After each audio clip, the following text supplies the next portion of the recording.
Laura Tuttle, who are going to be offering you a session entitled Disability Access in Somatics. So take it over, Audrey and Laura. Thank you. Hi, everybody. Thanks so much for being here. I'm going to be the one sharing my screen, and we will introduce ourselves a little bit more. Let me get started. So this is a pretty dense presentation. We're going to go through a lot of things, but you will all get access to the presentation if you share your email or drop it in the discussion board of our presentation on Sutra, and we'll send it right over to you. So you have time to go through anything that was a little unclear today. So my name is Laura. I use she and they pronouns. I co-run Hyp-ACCESS, a disability justice organization, with Audrey here, who uses she and her pronouns. And we are here today to talk to you about disability access in somatics and the new somatic practice we developed in response to the lack of disability access in somatics, called awareness-based neuromuscular repatterning, or ABNR. All right, so a little bit more about what we do. We develop multi-field care access for really common and neglected hypermobile conditions. We work in a lot of fields. We work in medical research, care access coordination and advocacy, risk minimizing sensory therapy, that's ABNR, and accessible movement programming. And we do all of this in all these fields in service of care justice. This is a photo of the two of us. We are kind of dancing, posing in a lush forest. I'm in my wheelchair on the right, and Audrey is lying on a bench made of fallen branches on the left. And a little bit more about me. Again, Laura Tuttle. I use she and they. They pronouns are preferred by people who don't know me that well. And I have a background in dance, ballet, and improvisation, and musical composition, and disability studies, including disability justice organizing. And Audrey?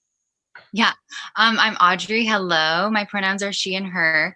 I'm on the left in this photo, and my background is also in dance and organizing. And I also have a motor neuroscience background, so I've done research for a while. Yeah.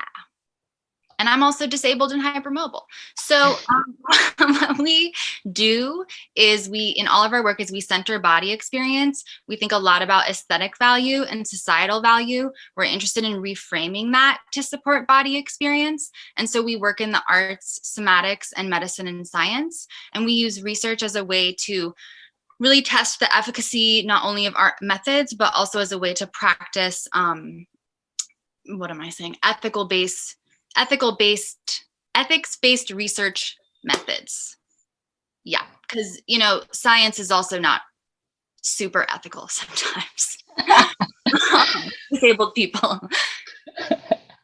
So disability, disabled, non-disabled, these are not dirty words. You can say them. Ableism is discrimination, bias, and violence based on disability, perceived disability, or other notions of normalcy and body-mind value. So you don't have to be disabled to experience ableism. Ableism is actually used as a tool often to oppress other identities. When we talk about access, we're talking about quality of life support and everything required for full participation in all aspects of life. This could be comfortable seating, this could be informed medical care, quiet spaces, the list goes on. A central tenet of accessibility is health autonomy, which is self-directed and community-respected choice-making following identification of access needs and options for support. So the person is deciding what access needs they have, what options they might want to utilize that are available, and the community respects those decisions in relation to their own identity. When we use Hyp, Hyp Plus, or Hypes, it's a shorthand for hypermobile, hypermobility related conditions, and similarly neglected experiences, and hypermobile people. And on this slide, there's an image of me from when I was in high school dancing, and I'm doing a back bend, and this is a hypermobile spine for you. Yeah, so what is hypermobility for folks who might not know?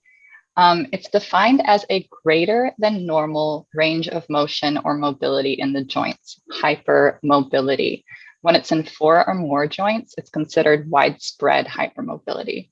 And on this slide, we have 2 pictures, both of people with widespread hypermobility. Audrey on the top right, doing a very high arabesque, standing on a folding chair in a performance of hers from last year. And on the bottom left, me doing a very high arabesque in point shoes and a white leotard outside when I was in high school. So hypermobile conditions and disabilities can be inherited, acquired from overstretching tissues, or a combination of both of these things. And they relate to multi-systemic connective tissue differences. They are hands down the most neglected in the history of modern medicine. They actually affect up to 20% of the global population. Chew on that number for a second. They are much more common in people who were assigned female at birth and people of color. This is important. They are simply underdiagnosed, misdiagnosed, and severely neglected. So why? Oh, what are some reasons for this? Well, a major reason is the eugenics movement, especially the United States eugenics movement that grew into the field of medical genetics. Because these conditions are inherited, these fields had an incredible amount of control over how they were categorized and how they are cared for. We've also got fetishization of the aesthetic of hypermobility in the arts, something we call hypesploitation. We also think that the most affected demographics are a big reason for neglect. And this all leads to insufficient diagnostic technology, research, and treatment, which then perpetuates the neglect. So when we say care is non-existent, that's like literally what we mean. So I'm going to give you an example in New York. The number of people who are enrolled in New York State Medicaid is just shy of 6 million. Our estimation of people who are hypermobile on Medicaid is over 1 million. In New York State, there are only 2 physicians who take Medicaid and see hypermobile people. Neither of them manage care. In New York City, which is where Laura and I are locally currently right now, there are only 3 primary cares that work with hypermobile patients, and none of them take Medicaid. So we have over 1 million people and no physicians. So what do hypermobile people do? They go to the arts, they go to somatics, they go to a lot of places where there's kind of alternative ways of figuring things out. Hypermobile people turn to somatics for quality of life support. It's what Laura and I did. There are components of somatics that can be quite helpful for symptom management, and there are components that can be very dangerous and cause long-term injury that the medical system doesn't support. So it's also really important to remember, you know, there are no physicians who really understand connective tissue physiology. And so when someone does have a longer term injury, they're with it. They don't have access to care. Hypermobile people experience quick, large somatic shifts that teachers and students are often really excited by. Sometimes they'll interpret it as like, wow, the technique is working so well. This is amazing. But it's really joints just moving in and out of their sockets. Hypermobile people are really used to this sensation and often kind of disassociate from it. And this is just another example of how hypermobile people are often exploited for aesthetic value, praised for their mobility of tissues, while their other dysfunction is minimized and ignored. Hypermobility is a disability, which often confuses folks because disability just means without. Oftentimes people think impairment has to do like without something, but hypermobility, greater than normal range of motion, just because you can do something doesn't mean it doesn't have consequences. So, yeah. Yeah. So since we're talking about disability, we're going to introduce you to some models of disability that you may or may not be familiar with. So first, we got a really popular one, the social model of disability. This model posits that living with disabilities is difficult because society doesn't support the rights and access needs of disabled people. So according to the social model, society is what disables disabled people. This is a rights-based framework that is achieved through legislation. For example, activists using the social model fought to get us the Americans with Disabilities Act, the ADA, which has been the standard of legal accessibility, however insufficient it might be, for the 30 years that it's been around. So this model is a response to the anti-disabled medical model of disability. So now the medical model, you'll definitely be familiar with this, whether or not you've heard of it, called a model of disability. This is really, really baked into all of our societal systems. The medical model tries to fix people to be as normal as possible. But that normality, because of medicine's history and diagnostics and research, is defined by being white, thin, non-disabled, straight, cisgender, and male. And disabled people, according to this model, are not normal. They need to be fixed, controlled, or eliminated so that they don't pass on their disability to future generations, because that would be bad. So according to this model, that elimination of disability supports the evolution or public health of society. But really what it supports is optimal capitalist productivity. And this model directly comes out of eugenic philosophy at the turn of the 20th century. We'll get a little bit more into eugenics. It was a liberal philosophy connected to a whole bunch of different social movements, and it became the field of medical genetics and influenced many other fields very substantially. So the medical model is inherently violent to marginalized people, including and especially disabled people. But the social model is uncritical of social systems outside of their failings for mostly white and affluent disabled people. So neither of these models work, especially for the people who are most affected by oppressions, which is where disability justice comes in, or DJ for short. This is a collective liberation practice created and led by queer, disabled, Black, and Indigenous people of color. And it's been kind of in development for the past 20 or so years. We learn from disability justice leaders like Sins Invalid from the Bay Area and Health Justice Commons, and we work in community with this framework. It's really a process rather than a step or box checking framework like the ADA. We're always learning. That's the whole point. So the reason that we bring up these models is because Western white somatics developed in tandem with the medical model. It's actually pretty interesting once you start unpeeling the historic layers. Major links are eugenics, which are theories in practice for bettering humanity by eliminating undesirable or defective traits. Ableism, a philosophy that's inextricably linked to racism and other bias and violence, and social Darwinism, which is a warped theory of evolution that came out of very close friends of Darwin. So anyway, but it's kind of warped for social control to serve white supremacy. So I know that, sometimes this is like a hard thing probably to hear, but both aim to eliminate disability, medicine through intervention, and somatics, often what they say is through education and self-improvement.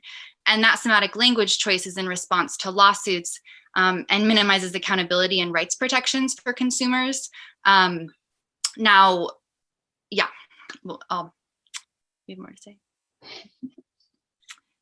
There's really similar central ableist language that everything kind of revolves around. In somatics, it's this idea of going back to neutral, or that there is some kind of embodied wholeness that we can get to. Maybe we don't think of it as a pinnacle. Maybe we know that there's fluctuations, but there's kind of this wanting to get to this place of, enlightenment. I mean, not really, but which is similar to medicine's normal.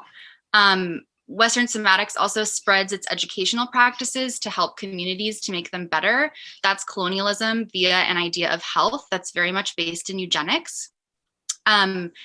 And like I kind of said before, it's this betterment of humanity toward an evolutionary ideal. But because they're based in specific identities, it really harms people who can't achieve the ideal. And they're blamed for it. So an example that we can speak to that's very direct is F.M. Alexander, who was a big eugenicist of his time. I mean, he was like in the social circle that determined all of like the liberal system frameworks across Europe and the US. And our experience of Alexander technique, me and Laura's experience. So like I said, he was super powerful in circles in the UK. They were all talking to each other. Medicine came out of this, a lot of science came out of this. And Alexander technique was actually created to be a form of embodied eugenics or race culture. And this is well documented. At the time, race culture was a synonymous term for eugenics, and that's because eugenics is racialized.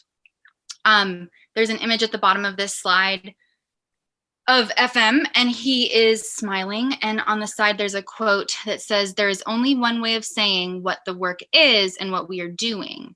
We are giving nature her opportunity. This is a definition allowing for change and growth." And so something that eugenics really did, and this comes out of social Darwinism, is use this idea that these progressions are natural, that they're supposed to happen, that it's just nature, you know, already moving its course, and we're kind of setting up the environment for it to do the thing that it needs to do.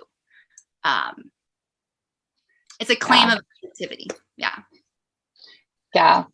And on this slide, we have a whole bunch of quotes that we're not going to read in totality, but they really demonstrate how closely linked Alexander technique and eugenics and medical genetics are. And you will notice again, these men are using this language of the natural, of evolution, to justify controlling populations or eliminating disability. So on the left, we got F.M. Alexander in Man's Supreme Inheritance. And he's talking about the dream of when disability is finally eliminated. He says, every man, woman, and child holds the possibility of physical perfection, and it's up to them to attain it by personal understanding and effort. And this is followed, of course, by praise from John Dewey and other prolific academics. And then on the top right, we've got a quote from H.J. Muller, who was actually friends with Alexander technique with F.M. Alexander, kind of the same thing, in the same eugenicist friend group. And he was an early genetic biologist and eugenicist. And he says that the way to eliminate the unfit is to keep them from being born, so we can create a nobler race of beings. And one might realize how particularly violent this is when they know the history of forced sterilizations and things like that.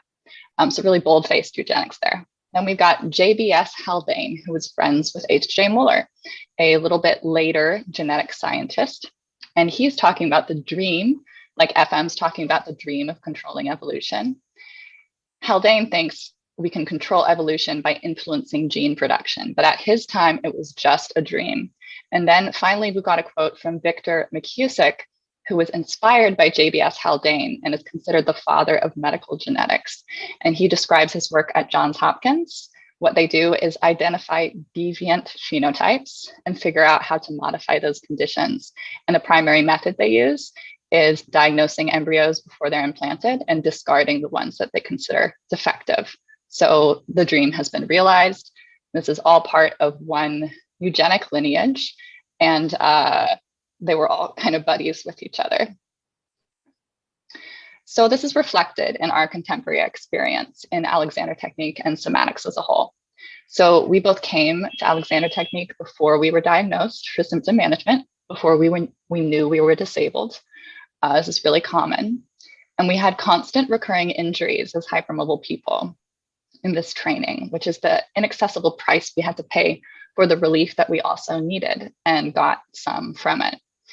So we developed safety practices to minimize that risk, but no one listened to us and we kept getting injured. And this is because of this eugenic lineage and how ableism interplays with sexism and all these other kinds of things. So instead, we developed ABNR behind the scenes by combining Audrey's science background and sensory motor theory with values and practice of disability justice. And we left the AT community over recurring injuries and harm to the hypermobile community. So ableism is really foundational to Western white somatics, and this includes Western appropriation of Eastern practices, which hopefully is being talked about at this conference, but we don't have time to get into. It can really be seen in the eugenic foundation of Alexander technique and in our contemporary experience as disabled people in somatics. And here are just some values of disability justice that guide our work. An anti-capitalist politic, really important, recognizing how capitalism creates and sustains all these forms of oppression. Inherent wholeness of all people and all bodies in all states. There are no bad bodies, as Patty Byrne, a disability justice leader, says. And criticality of systems for the goal of system transformation rather than reform. Valuing lived experience as expertise, centering the most impacted by social oppressions and working so that the most impacted lead in our communities.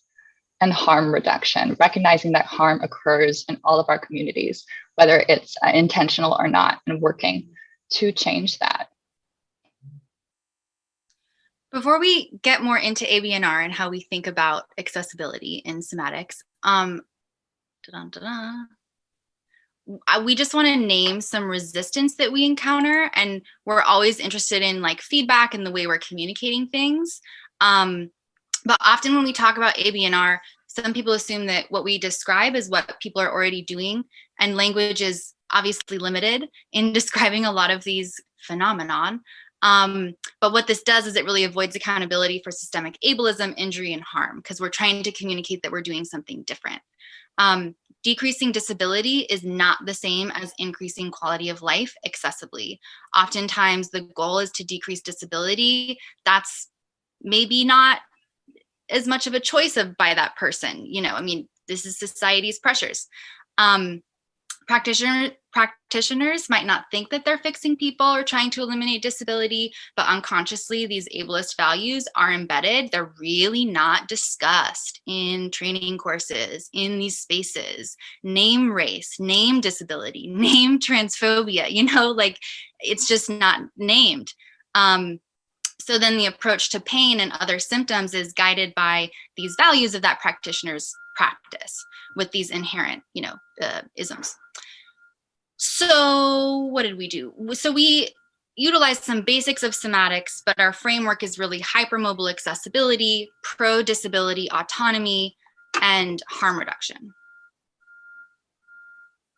So we call it awareness-based neuromuscular repatterning, or ABNR. It's really just for science reasons. I always chuckle at the name. I don't know what to name it. But this is an image of Laura just placing their hands on my upper torso, giving me sensory feedback. That's what it really is. And what we try and do is clarify proprioceptive information.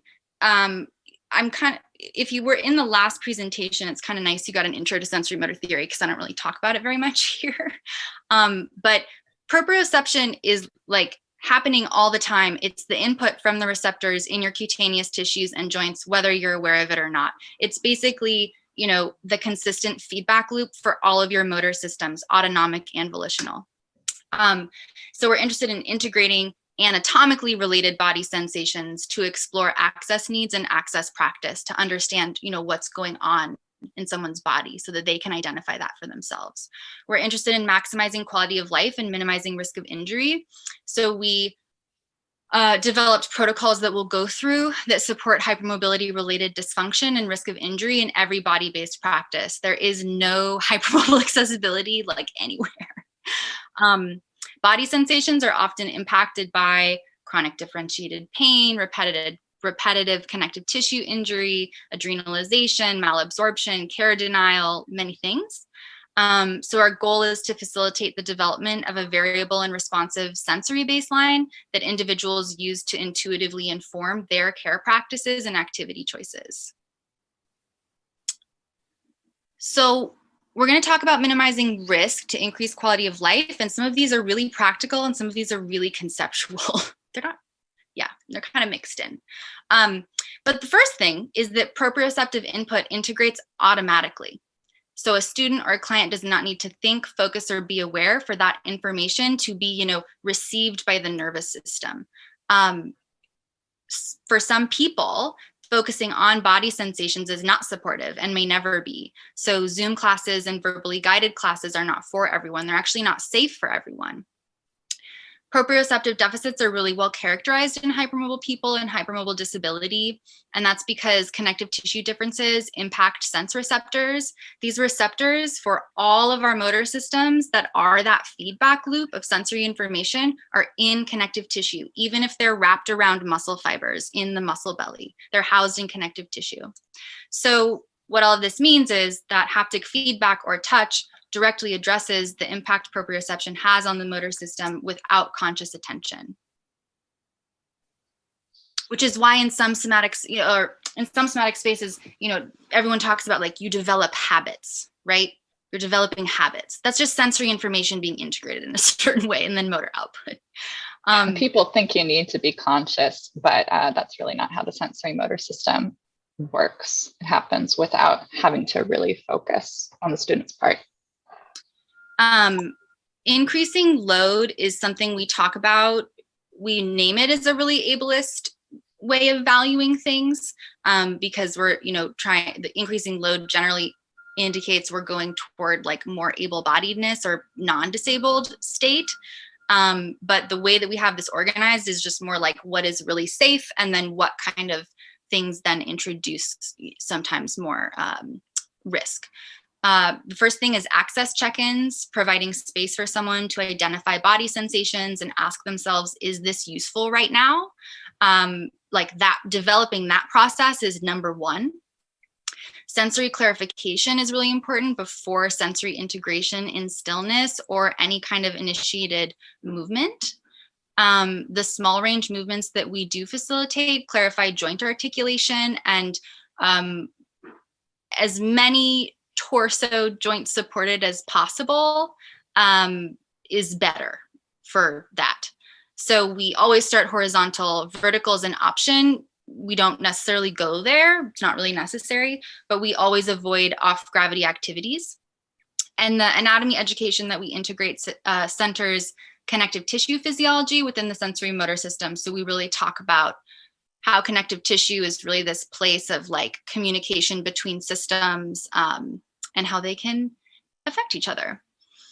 And it's really important to remember that if a joint is subluxed, which is a partial dislocation, rotated or out, accurate sensory information won't be integrated to inform supportive muscular activation as if the joint is in the socket. So another motor unit pattern will come out and someone might be able to move something, but it's a higher risk if their joint is out and they're developing these kind of tension and laxity patterns.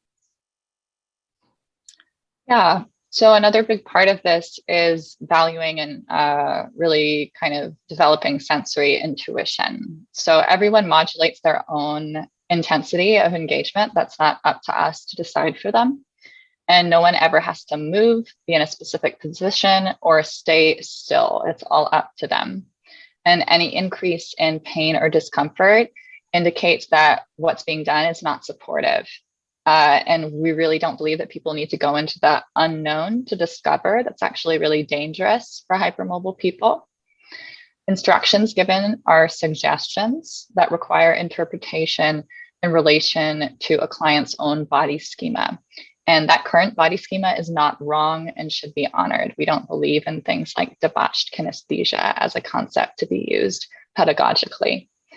An interpretation of the body schema is autonomous and can be an active choice. And we're really trying to support building that choice-making skill in students. And one of those choices might be to say no to doing an activity that someone's asking them to do that's going to be harmful or injurious. And we always verbally request in-person feedback on occurrences of pain and discomfort to keep this loop going. All to develop a self-sufficient access practice where sensation informs care decisions. So as sensation is clarified, decisions can be made to ameliorate the worsening of symptoms, whether that's resting or doing a specific kind of therapy or saying no to doing something harmful. We develop intuitive self-touch as a personal practice, help students learn how to recognize what is useful and what isn't for them, and that changes day to day. And mobility aids, pain management, and chronic illness management practices are always included as part of this access practice. So some protocols that are really non-negotiable. Consent to touch always, every time, even with recurring students. With haptic feedback, not using traction, direction, or even intention, but really just providing increased sensory information to tissues. And it's cool to know that haptic feedback in cutaneous tissues is just as important as joints. There's actually more proprioceptors in cutaneous tissues. And we always start at the lower torso, pelvis, or upper thighs to kind of integrate from the ground up. We never, ever, ever take the head. Rarely, if ever, touch the neck or head. We do not go to spasticity or a place of injury first or for very long, because this can reactivate compensatory patterns of tension, muscle spasticity, and laxity and instability. So we're not going to completely go through these in detail. We highly recommend you go back to this particular slide and review it further. But some really common injuries that happen to hypermobile people in somatics are dislocations and subluxations. Subluxations, like Audrey said, are partial joint dislocations. Really common places are shoulders, ribs, vertebrae, and the pelvis. What can also happen is the triggering and or worsening of craniocervical instability, which is neck and head instability. And this can cause really, really serious complications. And this is why we don't take the head. We also see slow ligament tears and other soft tissue damage from practicing upright or off gravity, like, in a squat or leaning over. We don't do that kind of thing because it causes tears. We also observe high rates of PTSD from these repeated injuries, pushing through pain, getting gaslit by teachers and peers, and dissociating from the responses to having these experiences. So recognizing that these things occur is really the first step in hype plus harm reduction. We really do believe ABNR is transferable across disciplines as a sensory framework for hype plus accessibility. So to provide this vital access that so many people need, whether they know they're hype or not, and for all kinds of other folks who could benefit from better access. I'm going to talk very briefly about our research. It's pretty basic pilot. We work with Dr. Harlan Fichtenholz, who's on the left, and Dr. Eleanor Harrison on the right. I've been collaborating with them for, 7 years now.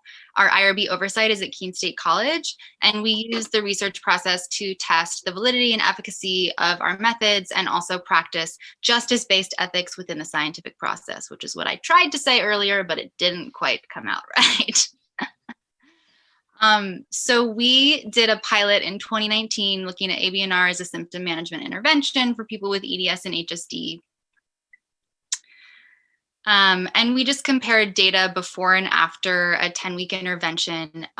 There were 10 group classes of ABNR. Each class was 1.5 hours. They happened weekly. In each class, each individual had 15 to 20 minutes of haptic feedback from a teacher directly, one-on-one. People could complete it over 12 weeks, so there was flexibility. And our adherence was relatively high. We had 8 out of 11 participants go through the full study. The 3 that dropped did due to travel difficulty to the intervention site.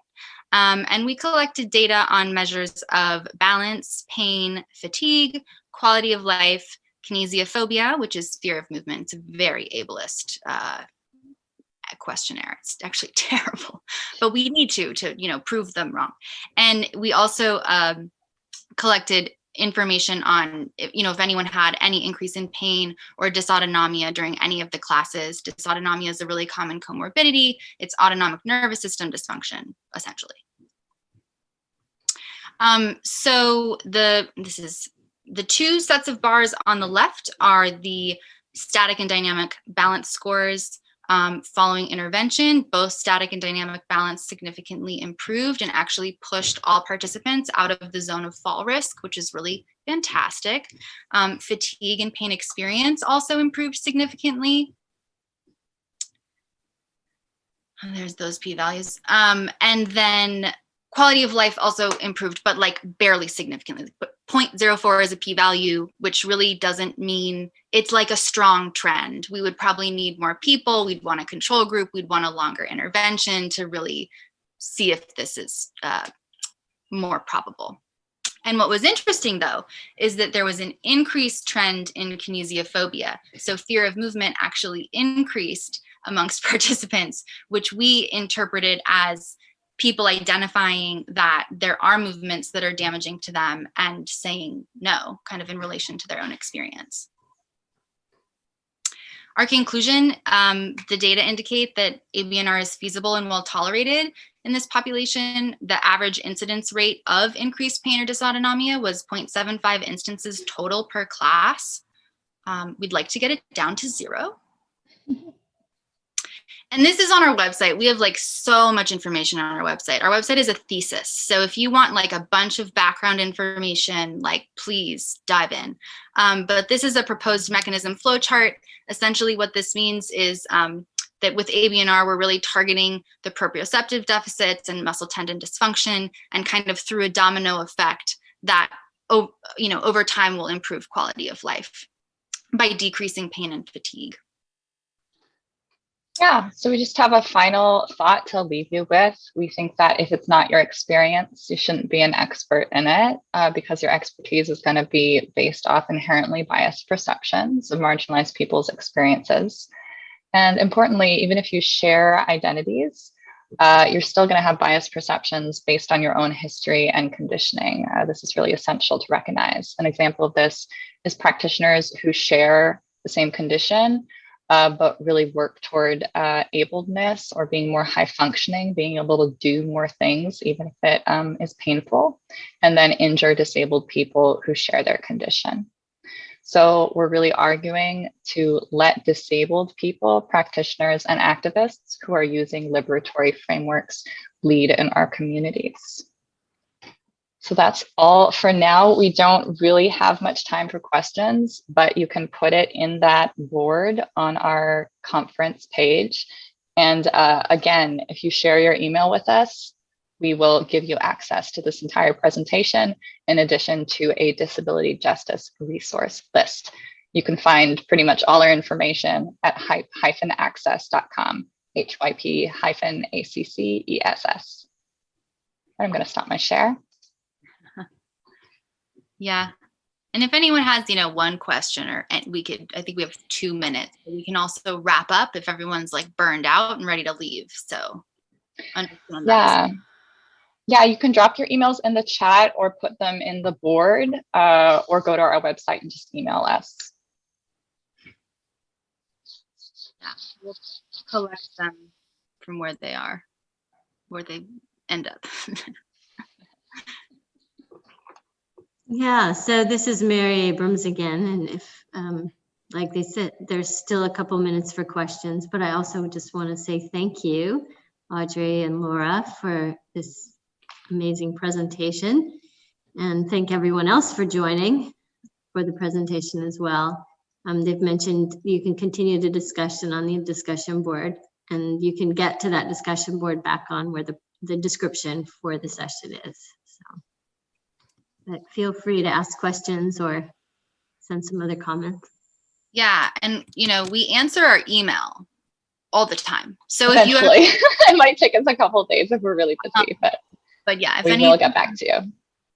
Yeah, we're really all about like sharing information so that just more people have access to it. So feel free to reach out. Yeah, a question from Ian here that you probably all get hypermobile people in your classes and what would be our top recommendations. This is absolutely true. 20% of the population, most people are not going to know they're hypermobile, but you're going to get hypermobile students you already have. You might be hypermobile. I think top recommendations, what would you say, Audrey? Get them into disability justice, maybe? Get them thinking about access. Yeah, I mean, it's really about, the goal is to figure out how to identify sensations that indicate a rib is coming out or something is happening that's a pattern that comes up. And then someone can take a pain management step, or I'm going to lie down on the ground now. Or, there's a lot of different ways to kind of figure out instead of just push through, because hypermobile people have a really high pain tolerance, like really high. In somatics though, I think like lying down, joints supported, you know, nothing is like something underneath elbows so that the arms are really more in their sockets. Oftentimes people have really intense spasticity patterns around their neck and, you know, traps in upper torso. And so really avoiding the arms and upper torso as much as possible until you kind of understand what might be happening. Usually what that intense spasticity indicates is that they have craniocervical instability. So releasing that is going to cause their neck to be more unstable, and then you just get caught in this cycle. And that's kind of what generally happens anyway with hypermobile people. But because of the neurological complications and the lack of access to care, it's a problem. I mean, it's really a problem. So that's why we're like, yeah, it's really tricky because they're not probably just send them to us. Maybe there are a lot of resources on specific access things and more of our protocols on our website. But the reality is that there are just no resources out there for hypermobile people, which is why we do what we do. But a lot of those resources are going to be encouraging them to like push through things. And that just usually leads to severe complication and injury. Yeah. And someone interested about ableism and yoga, that's definitely a thing. That's definitely a thing. And we'd love to talk more about it. Yeah, so thank you both again for all your work in every way. And look forward to everyone continuing deeper work with you as you develop it. So it's time for the session to end. And enjoy the rest of the conference. Cool. Thank you very much. We appreciate you all staying. Thanks, everybody. Yes.